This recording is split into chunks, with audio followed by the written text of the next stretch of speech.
গাজীপুরে সাবেক মন্ত্রী আকম মোজাম্মেল হকের বাড়িতে ভাঙচুর ও লুটপাট চালিয়েছে দুর্বৃত্তরা।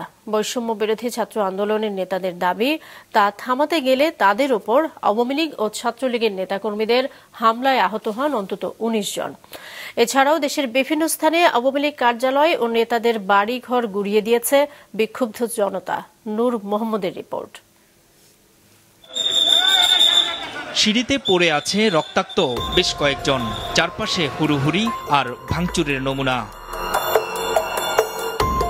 গাজীপুর সদর থানার ধীরাশ্রম এলাকায় জেলা আওয়ামী লীগের সভাপতি ও সাবেক মুক্তিযুদ্ধ বিষয়ক মন্ত্রী আকম মোজাম্মেল হকের বাড়ি এটি। শুক্রবার রাত 9:30টার দিকে এই বাড়িতে হামলার খবর ছড়িয়ে পড়ে। স্থানীয় মসজিদের মাইকে ঘোষণা দেওয়া হয় এলাকায় ডাকাত হানা দিয়েছে। এরপরই মোজাম্মেল হকের বাড়ি ও আশপাশে থাকা লোকজনের উপর হামলা চালায় স্থানীয়রা। খবর পেয়ে পরিস্থিতি নিয়ন্ত্রণে ঘটনাস্থলে যায় সেনাবাহিনী ও পুলিশ। আহতদের উদ্ধার করে নেওয়া হয় স্থানীয় হাসপাতালে। গুরুতর আহত কয়েকজনকে সেখান থেকে পাঠানো হয় ঢাকা মেডিকেল কলেজ হাসপাতালে। বৈষম্য বিরোধী ছাত্র আন্দোলনের নেতাদের দাবি, ভাঙচুরের খবর পেয়ে সেটি থামাতে গিয়ে উল্টো হামলার শিকার হয়েছেন শিক্ষার্থীরা।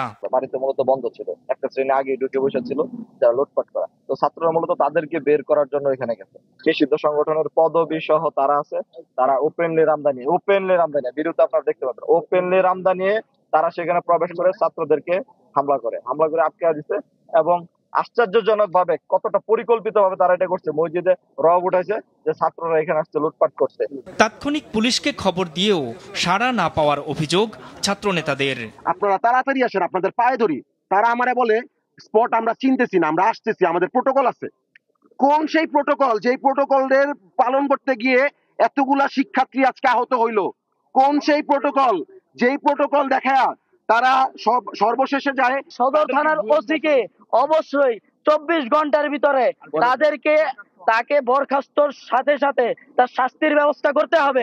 গতরাতেই আহতদের দেখতে হাসপাতালে যান বৈষম্য বিরোধী ছাত্র আন্দোলনের আহ্বায়ক হাসনাত আব্দুল্লাহ ও কেন্দ্রীয় সমন্বয়ক সার্জিস আলম। এজাহার দায়ের হলে সে অনুযায়ী জড়িতদের বিরুদ্ধে ব্যবস্থা নেওয়ার কথা জানিয়েছে পুলিশ।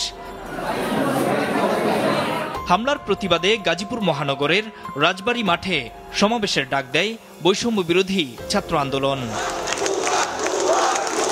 ছাত্র জনতার গণ অভ্যুত্থানে গত 5ই আগস্ট শেখ হাসিনা সরকারের পতনের পর থেকেই পলাতক রয়েছেন আকম মোজাম্মেল হক। এদিকে নড়াইল 1 আসনের সাবেক সংসদ সদস্য BM কবিরুল হক মুক্তির বাগানবাড়িতে আগুন দিয়েছে বিক্ষুব্ধ জনতা। পাবনার ফরিদপুর উপজেলা আওয়ামী লীগ কার্যালয় গুড়িয়ে দেওয়া ছাড়াও হামলা হয়েছে জামালপুরের মেলান্দহ উপজেলা আওয়ামী লীগের কার্যালয়ে। ভোলার বোরহানুদ্দিন পৌরসভার সাবেক মেয়র ও সাবেক মন্ত্রী তোফায়েল আহমেদের ভাগিনা রফিকুল ইসলামের বাড়িতেও ভাঙচুর করে আগুন দিয়েছে বিক্ষুব্ধ জনতা। নূর মোহাম্মদ, মাছরাঙ্গা নিউজ ডেস্ক।